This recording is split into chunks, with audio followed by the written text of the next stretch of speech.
It's easy to get lost. This is The Revenue Maze, and I'm Valerie Cobb. Join me as we navigate the halls, dead ends, and U-turns on your path towards upward growth trajectory. The Revenue Maze is sponsored by Revenue North Star, guidance and execution through fractional revenue leadership, uncovering hidden revenues, and empowering small business growth through process-driven sales customized to your company environment. Welcome, everybody. I'm so excited for this next episode of The Revenue Maze. I have an amazing guest. Just so many wonderful things about this guy. First of all, he's originally from Dallas, Texas, yet his parents are actually from South India. So there's some interesting things there as well. He studied computer science and finance at the University of Texas. And yes, he was with Goldman Sachs.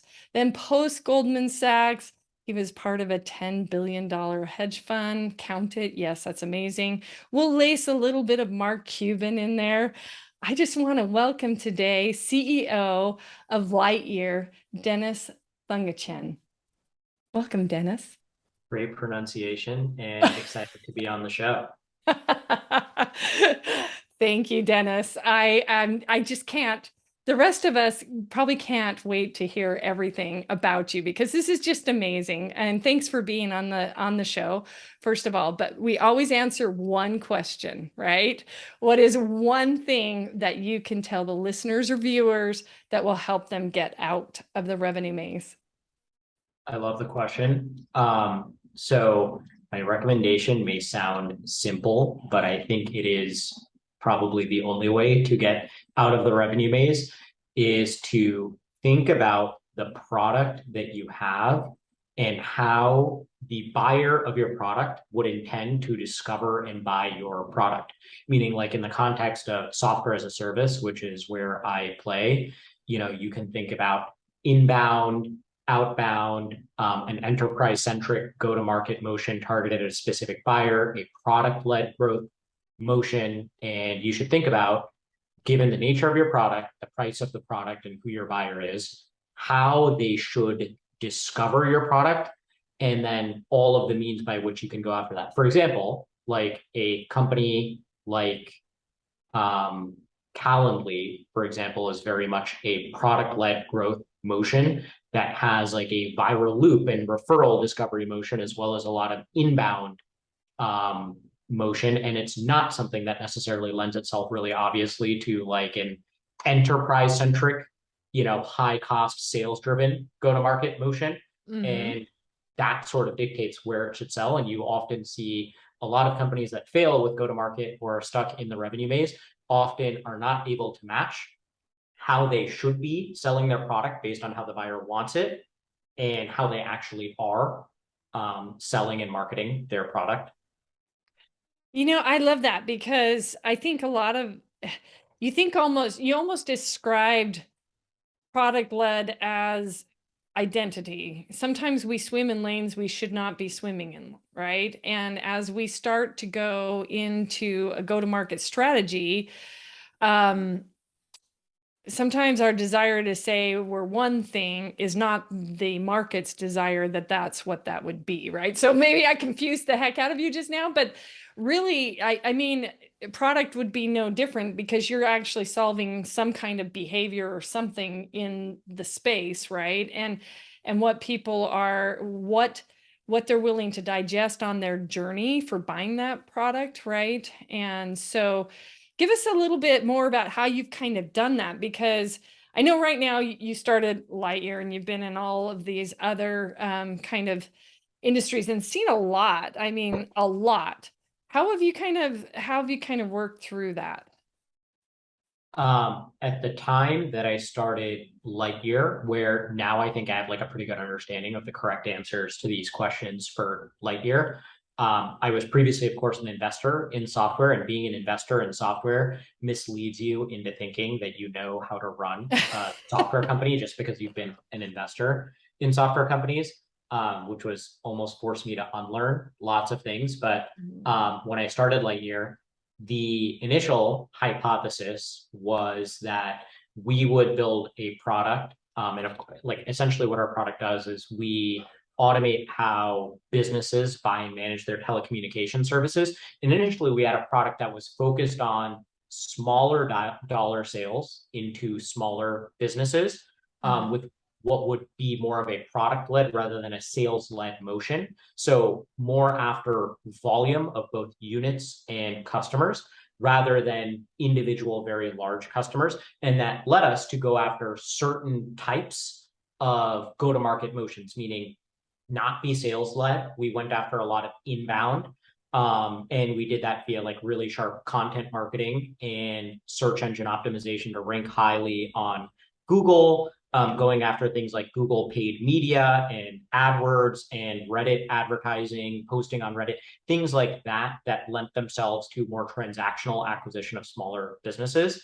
Over time, we've discovered that the the I guess quintessential value of our product is at the enterprise with bigger dollar spenders who buy Mhm. in different ways. Like these are buyers that tend not to be Googling for products and intend to be approached and sold to, and also are very heavily researched before they end up buying a product and go through lots of cycles and how they decide to buy products. So that's caused us to shift a lot of things, meaning like we spend a lot of time writing really, really good content. We spend a lot of time on LinkedIn. We now have an account executive team and an SDR team tasked with booking meetings and conveying value to customers.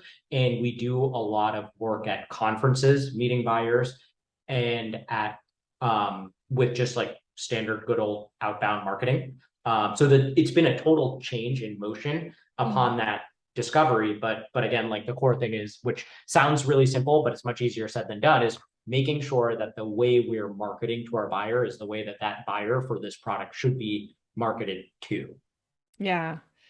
Yeah, and sometimes it is a journey. You almost have to A/B test your first theory of it, right? So there were, I think it was back when I was in healthcare, we were going against the grain.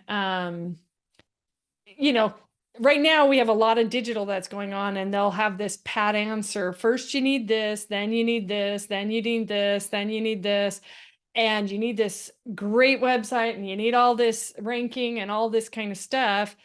And then people didn't really look. It's like, okay, this is the trend, this is what statistically works, but that doesn't mean that that works in your environment. So sometimes when people step back, so what we did, like sort of in healthcare, it was a bit the same thing. It was kind of a tech stack, but not at the same time. And we basically ended up going to like what I don't know if you know them, but they're Marcus Evans events where I call them speed dating, right? Because you have all these doctors that come in for a conference. It's a very expensive conference, right? But it's very niche, very little. And then they guarantee, a certain amount of meetings, like 20-minute meetings with and the whole time you're getting to know everybody because it's a very small, intimate group period, right? So the whole goal. And so it was at the time, it was very out of the box because our buyers weren't going online. And and granted, this was in 2016, so things have changed. But you think about who is making those decisions and how are they buying? And if you're just doing the pat digital go to market strategy, have a website, focus on inbound, and then you find that your customer isn't at the end of that, then what do you do? Think outside the box. So it sounds like you guys really thought outside the box and took a step back and kind of went, okay, where do our buyers buy? How do they buy? And then created that strategy. And the tougher thing along those lines, which I'm sure you've experienced, is making sure that your revenue leadership, whether that just be a founder or a real like head of sales or head of marketing, whoever that may be, actually can take a step back and analyze with an open mind everything. I've seen it in various early stage companies where you have a buyer that has experience with a few different channels that automatically biases toward those channels. For example, a Mm, sales leader from a previous company is like, oh, we used to crush it at every single conference. So we're going to go to AWS reInvent and the yes. Gartner conference and this, and we're going to spend 200 grand at each of these things. And that's where we're going to get our customers, which if you're doing a very similar product or service than what you used to do, perhaps that works super well. Sure. But if it's determined that that's not a good strategy, or that strategy is being picked based on finger in the air, sort of like historical experience, but rather than sort of an actual thesis that this is the way they should buy, there can be a mismatch. And then you spend money on these things and then it doesn't work. And then it's like, well, we need to do something else. And that person that you have in the position may not be willing or able to do something else. So that's something to also think about. And that's why I guess a founder being very focused at an early stage tech company in particular on like being very open-minded on discovering the channels that work well can help you pick the right revenue leader once you have inklings of what may work well. Yeah. Yeah. I think that's so valid. Right now in the workspace, we hear about the quiet resignation. We hear about before, just resignation period. And I know that you're kind of going, well, what the heck does that have to do with it? Well, as people are coming in, and he smiles, isn't that Yeah, great? He's yeah, I like, did have that what? question. What is this? But as people are switching jobs and as people are trying to find what I call their passion, they will bring with them, at some instances, they're going to bring a different background or a different outlook into your company. So there are going to be times like okay, I will use healthcare not because I was in healthcare very long, because I wasn't. I've been in heavy equipment and I've been in tax and accounting software and I've been in a bazillion industries, right? But when I think of healthcare, um, they tend to run the same thing. You get a job, you get a job posting and it says they have to have 5 years in healthcare. And I think it gets us a bit myopic sometime on our product, right? Meaning that we just see the same, we go down that same path. So it was kind of more of a, what have I learned? So in the job space right now, especially with people saying, well, they're just leaving or they're just not really engaged anymore, which is what the quiet resignation is about. But I think it was already there, whether we knew it or called it something like that on Wall Street Journal, right? But if we look at that diverse group of people and we say, okay, how do we fill some of these roles, and are we willing to take a look outside more at trade or something else, so that we're not being so myopic in even in what you were talking about with hiring the right founders that would help you with the right revenue leader or whatever. It's kind of broadening and saying don't get so focused, and maybe some of this next workforce or whatever are those that are not, so they don't need to be right in your industry in order to bring that kind of expansion or capacity, to look at it in a different way. So maybe that was just kind of like, wow, Valerie just went on this weird circle tirade. But the reality is, I just love that you're taking it from a perspective of saying, all right, it's not just me that needs to think, the buyers need to think. So how do we get the right leaders in there or whatever that would make it so that you can get the right go-to-market strategy? Maybe that's what I'm saying, but Yeah, I can bluntly. see what you're getting at. And I think the whole point on being myopic with regard to your industry background or just like personal experience is definitely something that can impact how a company runs. So, like with regard to Lightyear and how we see it, we obviously build software for enterprises to buy and manage their telecom. So that lends itself to you probably wanting to recruit people who have a background in telecommunications, which is a very specific industry that does things a very specific way that is Yes. somewhat painful to learn from the ground up. However, our revenue leadership is not from telecom because the people within telecom are actually terrible revenue leaders for our organization because, for one, customers hate buying telecom services like B2B or B2C. So why would we want to replicate a means of distribution that customers absolutely hate dealing with. And two, like we're doing it digitally via software. Nothing that the telecom companies do is digital. We, in fact, want to be sort of antithetical to the way that they want to do things. So really what we've done is we have individual contributors who have a good amount of experience in telecom because we do want to leverage the experience and we value it. But our revenue leaders are people who are coming in aiming to change the way that things are done in telecom and leverage more software experience. So we've actively looked for people that are not from telecom, I if love that that. makes sense. It does. And you probably were a little more concise than my big long story with it, but that's kind of what we're saying. If we say that you your if your go-to-market strategy is going to be one way, have we looked at the broader picture of how your buyers buy, what's wrong with the industry, how and before you start even dealing with how are we going to go to market, right? And for me, I guess it's kind of, I'm a big challenger methodology kind of person, challenger sale. I don't know if you know Matt Dixon and those guys, but at the end of the day, it was more of just kind of aha moment is it was uncovering what people are not thinking about because that's really where your play is at, like the aha moments. So in your go-to-market strategy, when you're bringing on revenue leadership that might be outside of industry, it brings in that sort of aha, you're not thinking maybe in this, it's kind of a boundary check or a double check, an H&R Block second glance, so to speak, kind of thing. So this is really cool. I really want to understand a little bit about how you kind of have done this at Lightyear a little bit more, go into a little more detail on what were the challenges that you were seeing and why did you build Lightyear? What was happening? Because you obviously had an outside perspective of something to start this.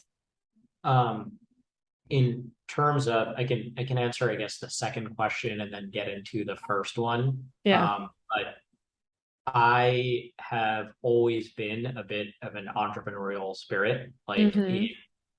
middle school, in high school, and in college, I was doing all sorts of things to start ventures.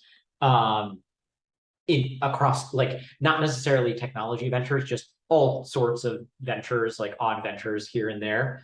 Um, and in college, I loved writing code and building things, and I was like pretty into the startup ecosystem.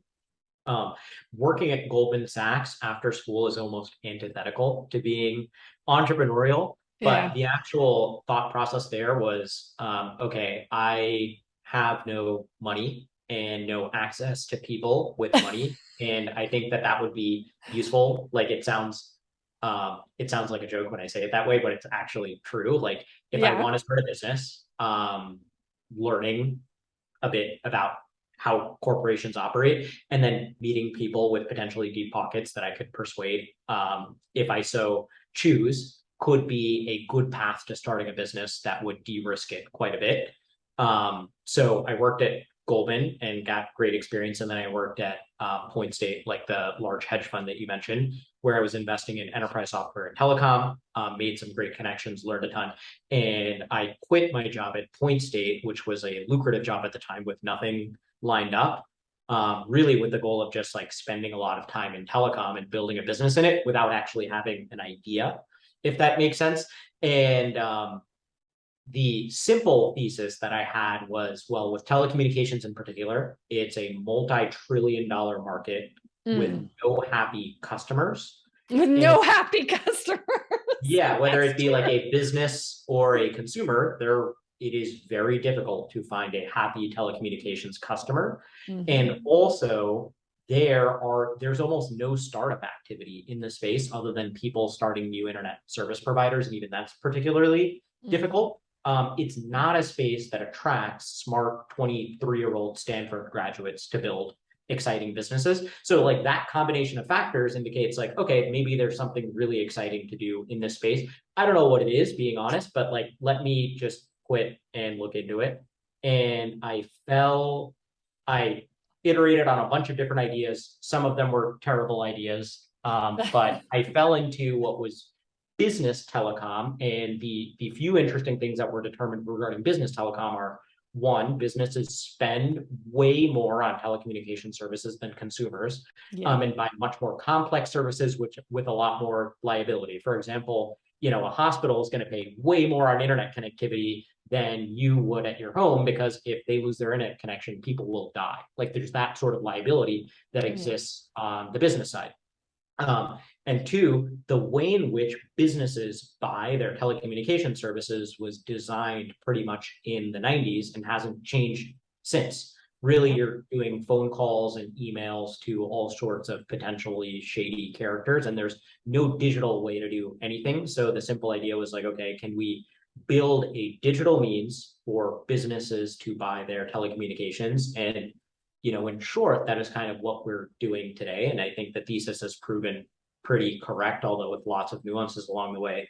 The most interesting challenge that is worth citing is we had this idea in late 2019, and we were initially going to start a product focused on procurement of internet connections for small business offices.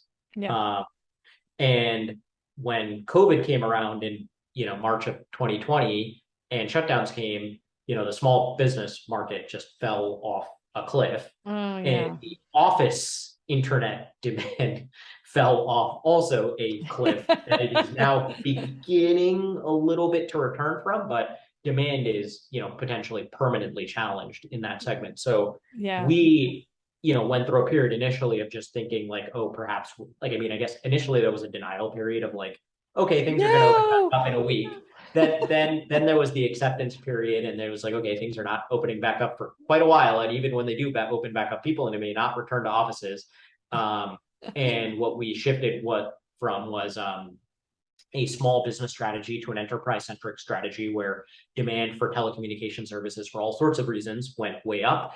And we moved more into non office centric, more mission critical infrastructure services, like bigger dollars, higher liability, and like different segments than office, which are actually like larger markets unintuitively, and made some transitions that were painful at the time, but ultimately really helpful for the business.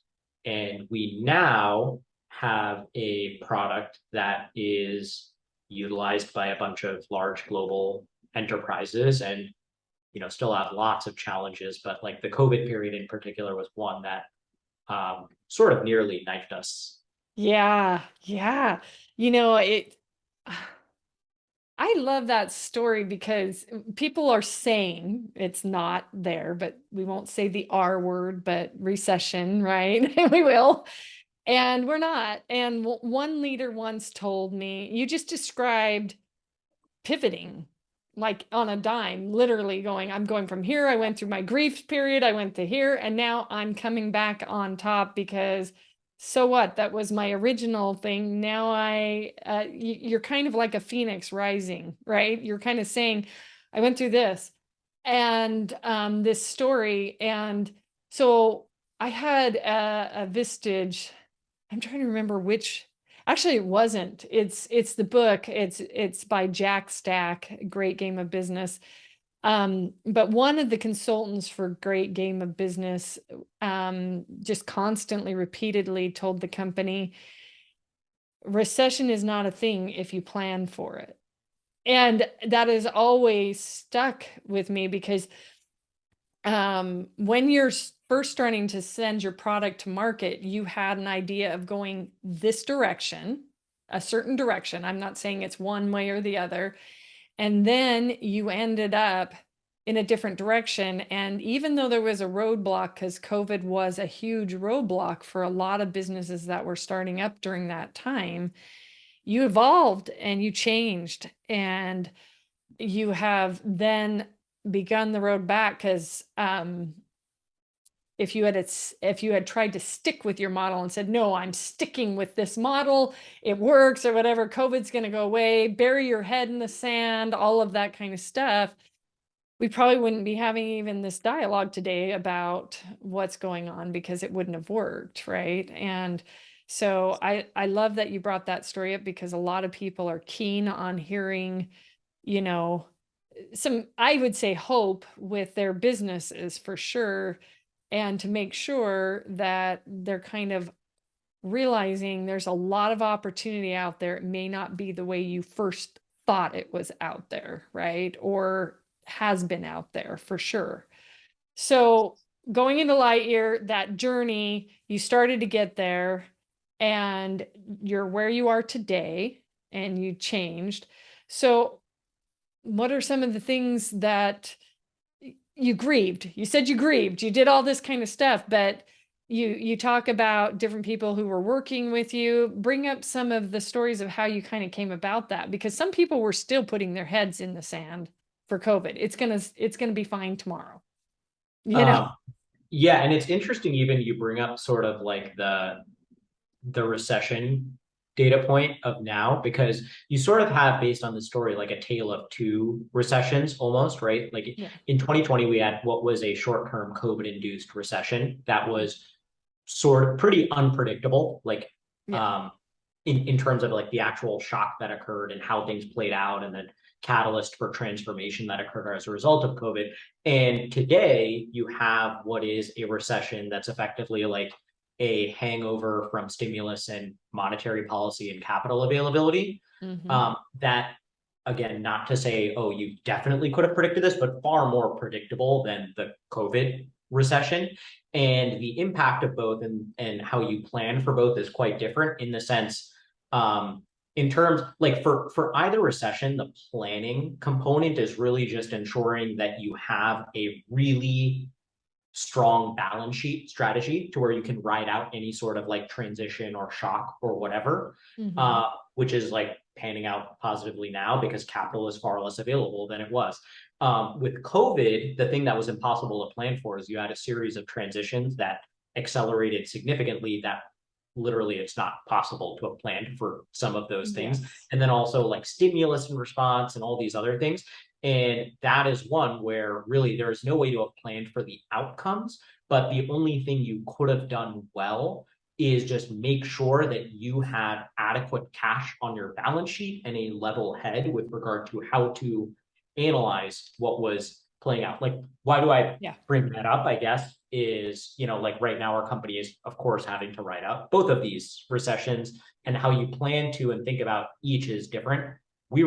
The lucky thing we had during COVID is, although, yes, it sort of put a knife in our thesis, we had a little bit of pre-seed funding, and we were only a three-person company, including myself, my co-founder, CTO, and our VP of sales. We paid ourselves next to nothing. Yeah. And I was ready to make the money that we had in our bank last infinitely, meaning like take everyone's pay down to zero, take expenses down to zero. We're going to figure it out, or so help me God, kind of thing. And that is the type of mentality that's requisite in a situation like that, because you don't know how long things last, how painful things become. Thankfully, like demand didn't fall off a cliff. It was really supply that fell off a cliff, and stimulus helped a lot. And there are all these things that were difficult to predict, and it was way less painful than you would have thought. But in the short term, it looked very grim. Yeah. Right now, with this current recession, our company's a good deal bigger. We have much more staff, and you can't take expenses down to zero without like making big changes. So the smart thing that we did in 2021 when the market was very hot is we did not sort of delve into pressure to way aggressively overhire. Like it's hard now to see a startup that is not laying off a significant percentage of staff because tendency to overhire and seek growth at all costs. The goal was to have a sustainable strategy for capital that could withstand a recession, which it does seem like we are in one. Not overvalue the business, like be thoughtful about how we price our own asset, and mentally ensure that everyone is aware when times are great that like the market is overstating the quality of what is going on in the economy, and you should be concerned like things are not as good as they seem. And when times are really bad, tell people, hey, we have a lot of money in the balance sheet and things are actually probably not as bad as they seem, and you're at a company that's well run, and remind people of that. But always be mentally preparing for the absolute worst internally. Yeah. And I think sometimes people don't allow themselves to get there, mentally preparing. It's a head in the sand kind of thing. I remember in a Vistage meeting, one of the guys came out and they'd been around for all these years and he was up in arms and everything was going to go bad. And like by the next 2 months, he was like, who knew? Everybody turns toward this product because of what's going on. And so when I try to talk about mental preparation, give us some examples of that, because we all go through a grieving process on mental preparation. But when you're an entrepreneur, or you own your own company, small business, whatever you're working on, sometimes bottom up doesn't realize top down worries and stuff like that. Even in a small company, there's a lot on your plate, and being mentally prepared to handle things is not always an easy thing. I think you work out 7 days a week. I think you told me that as part of it. Yeah. But give us some points on how you were getting mentally prepared and how you're mentally preparing right now for this. Um, I think it is particularly difficult for a lot of humans to embrace the harshest form of a reality, um, especially when it's the opposite of a self-serving reality. Mm, Um, yeah. Meaning, like, if you're undergoing what's like a difficult revenue quarter, like it is probably difficult for the person leading the charge to call the quarter a dumpster fire. It is difficult for a person to admit that they're terrible at something that they think they should Mm, be good at. yeah. Like in January 2021, or sorry, in January 2022 or December 2021, it's maybe painful to admit as a SaaS CEO that took on a round that valued your company at X, that given what's happening with rates, that your valuation probably dropped 70% over the course of like 3 to 4 months, because it's just hard to frame that. Yeah. Um, and I think very quickly embracing the harshest and sometimes most painful, or least gratifying form of reality can be the most beneficial, because, on like the example of like the CEO, like, two different CEOs, one CEO that is willing to embrace that your valuation dropped 75%, and one CEO that is insistent that, it's not really a big deal. This is more of a blip and it's going to go away. CEO one is able to make painful decisions early and rationalize costs in the business and focus on areas of growth that can get you out of your valuation hangover, and perhaps you're okay. CEO2 may waste, 6, 9, 12 months of cash balance on just status quo before you admit what is reality. And then Mm, by the time you're forced to make what are tough decisions, you have way less firepower and time to make what are tougher decisions. And I think in terms of like how to really do that, it's just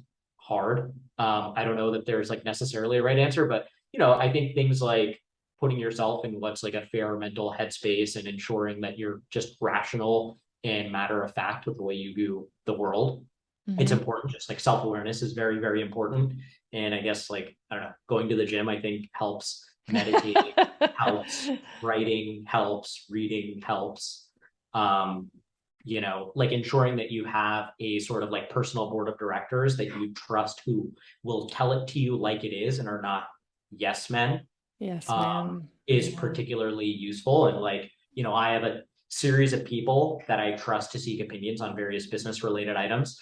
And I have a spectrum, meaning like, 1 to 2 people that tend to be more optimistic, 1 to 2 people that tend to be very pessimistic, 1 to 2 people that are more of a baseline, and you solicit a group of opinions and you'll be able to form your own, and of course, like have your own independent perspective, but it's good to like market check on what is your perspective on the market. And then, eventually Yeah. you just have to execute. I love that. I think what helped me at one particularly difficult time, and it's my 2 cents, take it or leave it, is because I'm an empath, so I struggle with um walking in people's shoes all the time and knowing what some of those changes might mean to other people's lives. At the same time, I had a coach one time say, when you're working with a company, your integrity, because you signed up with that company, was to that company, right? To their goals. You aligned with those goals. So if those goals no longer align, then you have no business being there, one. And if your employees' goals no longer align with the company's goal, they don't belong being there either, right? And that really kind of helped me because there are times when I've had to go into sales teams and go, this isn't working. You know, this is just not working. And, I'm happy to help someone find a different place or whatever. But what is happening is we all went and said amen to whatever goal this was when we were coming through the door. And when that goal is not being achieved, something is off.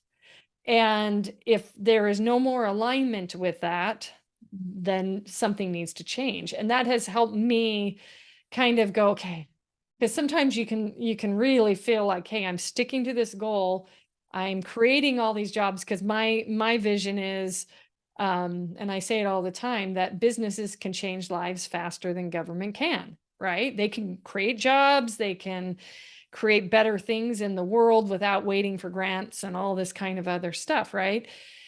Um, and to stay true to that integrity, if something gets in the way of that, that's kind of my boundary that I say, okay, this is my boundary. My empathy aside, this is the boundary, right? This is the needle that we do not cross.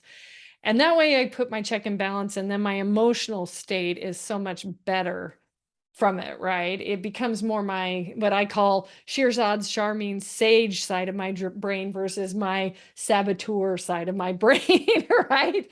And you just described integrity to a T. It was like, listen, this is what has to happen, right?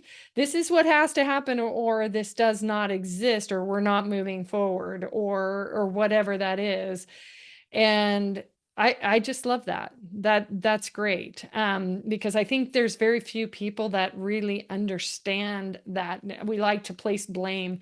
My leader sucked, or this didn't work, or whatever, and it's no, you knew the rule of the game. The business is the game. This is what we're doing in this business, and this, if it's not working, it's not working. And it sucks, but it's not working, and you pivot and you move. And I love it. All right. So first of all, I love that you are an avid reader. People may not know that about you, but you can tell that you're an avid reader because you're going through so many things. Plus, I mean, who gets out of college and goes and works for Goldman Sachs? And we just know that there's amazing things on the horizons for you. So what's your favorite book? Who's your mentors? Tell us a little about that.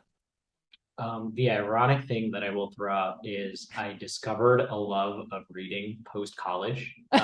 Meaning, like I read what I was supposed to read for school and to get good grades and stuff, but I used a lot of Spark Notes. I wasn't really excited to read, and that's a big regret of mine. I now read a ton.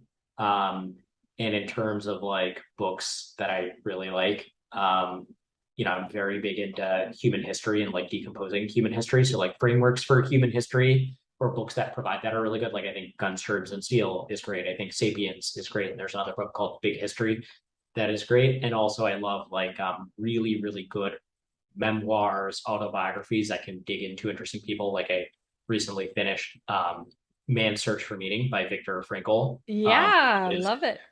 That's one of like the greatest books ever. Oft cited, very common choice. And then Gandhi's autobiography, I think, is amazing and particularly good. Two people with like a real will in very different, totally different circumstances, but a real will to achieve and to persist in different ways that are like ridiculously disciplined. I don't know. It's the kind of thing that helps you really think about your own personal purpose. So I like those are two books that I really, really love. Oh, yeah, those are fantastic. Those are fantastic. And I love, like you said, a little bit of the differences between the two, and kind of sort of that um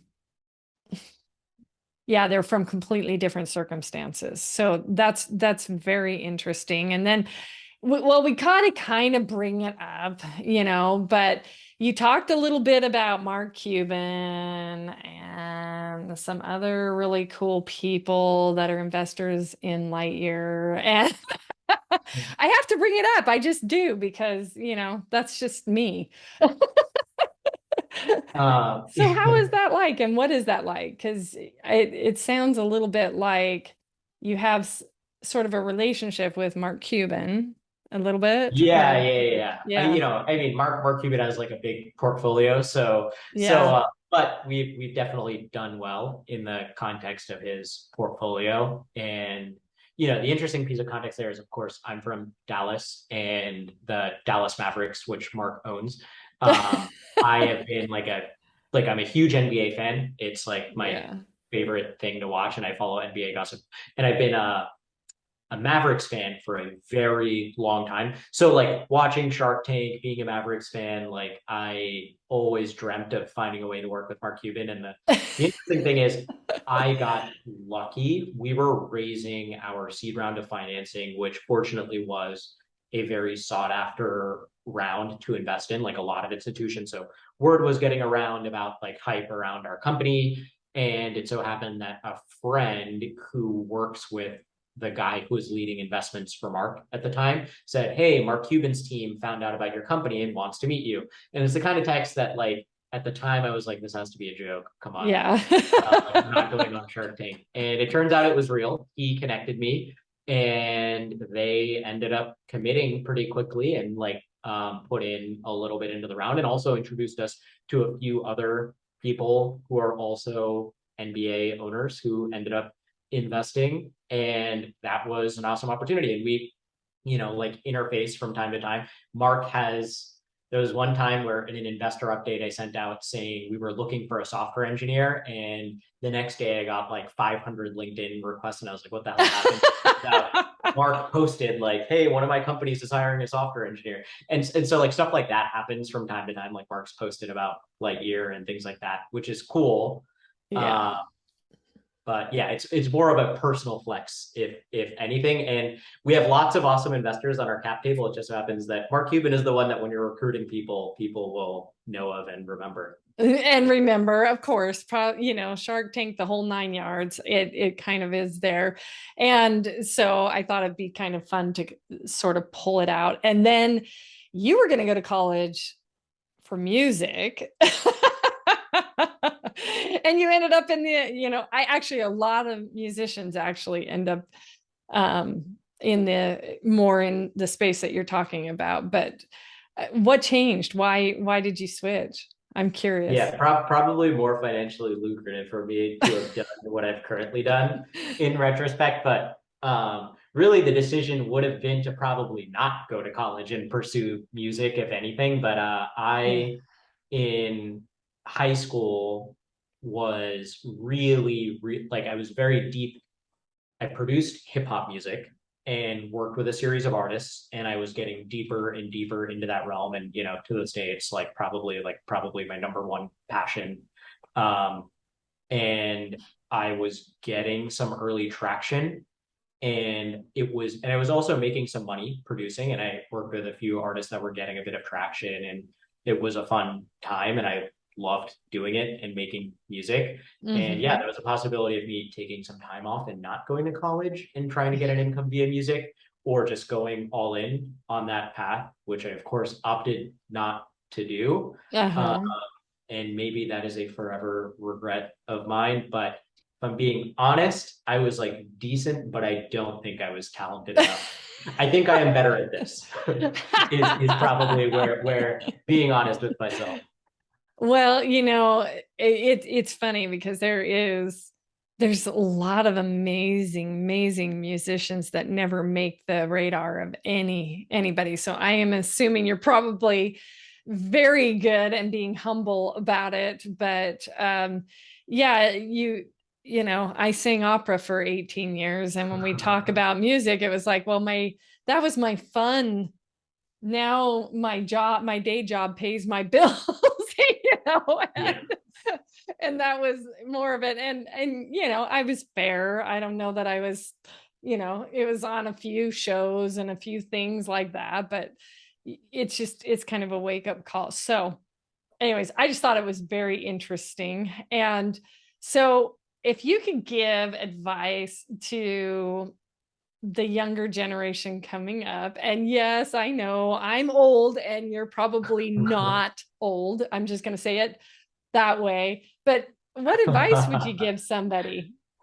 Uh, my advice on this is also simple. Follow your, think about what your interests actually are and then follow them. I think when you're young, there's a lot of things that are purported to be interests that are pushed on you by maybe your parents or other influences in your life that you may or may not actually be interested in. And thinking for yourself what actually excites you with regard to getting out of bed in the morning is just really important and hard to answer. And a lot of people go their entire lives without getting to that answer. So if you're fortunate enough to have the opportunity to like figure out what it is that excites you, do everything you can to get to that answer as early as possible, and then work really hard at trying to isolate whatever that is with regard to like education and work. Because especially if you start early and try really hard, I think you'd be surprised how not as difficult as it seems it is to pursue your passions. Like, I think building and interfacing with people are real passions of mine. And it just so happens that running a software company is a great way to, like get a high out of building, get a high out of interacting with people every single day, and then also to like challenge myself mentally and rack my brain with like all sorts of like numerical and technological questions. Like, I have a blast, and like I view it as like a daily fight to keep my job this way for as long as possible. Yeah. Yeah. Well, that's great advice. We really, I always appreciate it because back to Viktor Frankl, somebody posted just recently, and there were two sides of sort of what he said, which was some work and I'm saying it wrong. I know I'm saying it wrong, but some work and they find passion in their work that then sort of pays for their passion, right? And that kind of thing. So find and uncover that. And I'm not quoting him exactly, but that was the gist of it is find passion. Find passion in what it is. My dad was a bit of an example of that because he was an outdoorsman a lot, and he became a CPA. And he used to always say, "Well, my passion is you kids, and the toys and the fun. And my CPA, when I go and do that kind of work, whatever it is that he's doing, right, in that realm, because there's a lot of different things in that realm, is to pay for all that passion." And so that's what gets me up in the morning, gets me moving in the morning, gets me going.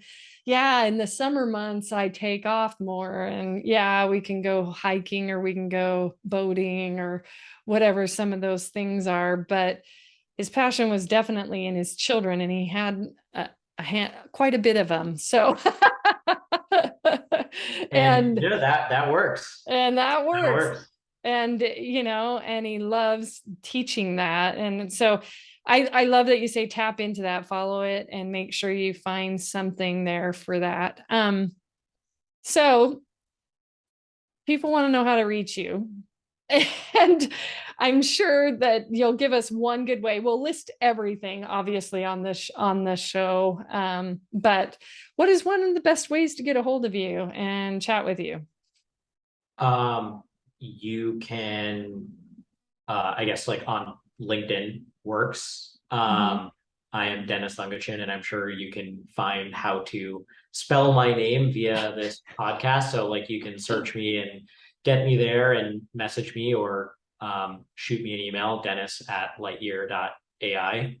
And our website is lightyear.ai. Awesome. Awesome. Well, thank you so much, Dennis, for being on the show. And I want to thank all the listeners and guests. If you liked it, loved it, share us some love, go and comment. We certainly appreciate it. I've learned so much today. from Dennis and all of you who chime in and comment. So thanks again, and thanks again, Dennis. Awesome. Yeah. Thank you so much, Valerie, for the opportunity. Thank you all for joining another great episode. For show notes, links, and resources, visit revenuemaze.com. Hats off to all you small businesses out there. I can't wait for the next episode.